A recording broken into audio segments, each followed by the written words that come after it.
Hey guys, it's Cassie aka Cats on Camera, and today I'm doing the Bookish Red Flags game. This was created by the Reading Werewolf, and he didn't necessarily make it into a tag, but then Dane over at Dane Reads did it as well, and I enjoyed both their videos, so I thought I'd give it a go. Definitely check out the original and Dane's down below linked. So, I'd never heard of this Red Flags game, but apparently it's a thing.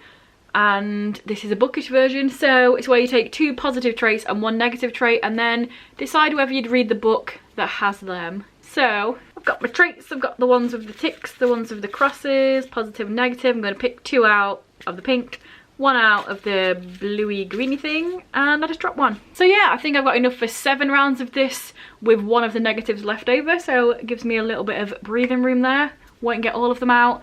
Let's go. First up, for the positive, we've got LGBT elements, and on my to read list of 2019. And for the negative, we have overhyped. So personally for me, I would read this book. I don't actually have any on my 2019 list that actually works for this, but if I did, I would read it. I feel like potentially Red, White and Royal Blue could have fit into that. LGBT, overhyped. A book I wanted to read and I read it, so yes, that would be a read for me. So now we have last book in a series, a reread, so it would be a book that I've already read and enjoyed, hopefully, otherwise why would I be rereading it? But the negative is I'm already reading a bunch of other things. So I would probably say I wouldn't read this. If it's a reread and I've already read it and I love it, but I'm already reading a bunch of other stuff, I don't think I'd pick it up. I think I'd potentially wait until I had the space to enjoy it again. So we'll say a no for that one. Now for the next positive, an expedition. I don't know if you know this about me, but for some reason I enjoy this sort of thing. There you go. It's a thing that I've realised about myself quite recently. The next positive is that it's by a loved author, so somebody that I already know I enjoy reading from. But on the bad side, it's historical fiction. And you know what? I don't like historical fiction, but I feel like in this sense, it's alright. Because it would be probably a non-fiction expedition by somebody I love. Probably some sort of Tor Heyerdahl type thing. It happened in the past, therefore it's technically historical fiction. So I reckon, yeah, I would read this. I'd have to be in the right mood for it, but it sounds like a good combination. Which is crazy because I thought historical fiction would be one that would drag anything else down, but in this category it fits. It's all right. It's all right. So now we have short chapters. Definitely a positive for me. Give me all the short chapters. It's been recommended to me. I've put this in a positive, but you know, maybe not. So it's World War II, and that for me is 100% no thank you. I don't care if you've got short chapters. I don't care if someone's recommending me it. It's World War II. I don't care. No, moving on. I'm just really not interested in World War II. Or 1, or just any of that. No, thank you.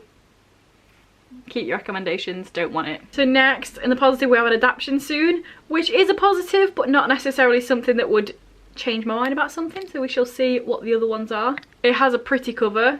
Again, something that's a bit of a positive, but wouldn't be necessarily something that would make me read something. And the negative on that one is long chapters. So first of all, I'm glad I didn't get the long chapters with the positive of short chapters, because that would make no sense. But an adaptation, pretty cover, but it's got long chapters. It's not really giving me much information about what this is, so I think I would say no to reading this right at the moment. I don't necessarily read things because they've been adapted. For example, I watched the film Dumpling and I've watched the film To All the Boys I've Loved Before, but I don't necessarily care about reading either of them. I like watching rom-coms, but I don't really like reading rom-coms, so if this was a rom-com, don't know, didn't give me much information, I wouldn't necessarily read it, so I'm going to say no for this one. So next up we have recent purchase, continuing a series. Again, I'm glad I didn't get this one and the positive of being the end of a series together, because that would have made no sense. Well, it would, but it'd be a bit silly. But it's in second person. I really don't like second person. So recent purchase, the next in a series, but second person. I feel like this would be a no for me. I really don't like second person. For example, I'm going to attempt to read this book for the Tome Infinity and Beyond readathon that's happening at the moment. I own the second and third book because I bought them all because they were cheap, but I'm not necessarily going to read them because I didn't realise this was half in second person, so no for that one. And last but not least, we have graphic novel. Always something very easy, simple, quick to read. That graphic novel has an interesting synopsis, so I can't really think of many things that would make me say no to this one. We shall see. But the negative is that it has annoying characters. I feel like I can deal with annoying characters in graphic novel form. It'll be pretty easy and quick to read, so I would say yes to that one. I feel like I'd say yes to most graphic novels. I mean, I literally own Mouse, which is a graphic novel about World War II, I think it is. So, you know, I hate World War I or II, but I have a graphic novel of it, so I want to read it, so yes to that one. Just because I can't remember what it was, I'm going to open this last negative, because I had one extra negative in my set, and that is In a Reading Slump. So there you go.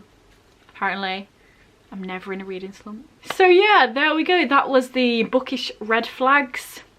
Is it a tag? Is it not? Challenge? We'll say challenge. The Bookish red flags challenge. That's the one. If you want to do it, definitely give it a go. I'm not going to tag specific people because it's not technically a tag, but it is a fun thing to do. You can come up with prompts that are more specific to yourself, things that you really like, things that you don't really like. And yeah, give it a go and let me know down below so I can check your video out as well. If this is your first video by me and you enjoy them, please check out some of my others. And if you continue to enjoy them, please subscribe, that'd be awesome. Anyway guys, I will see you in a few days with another video. Bye.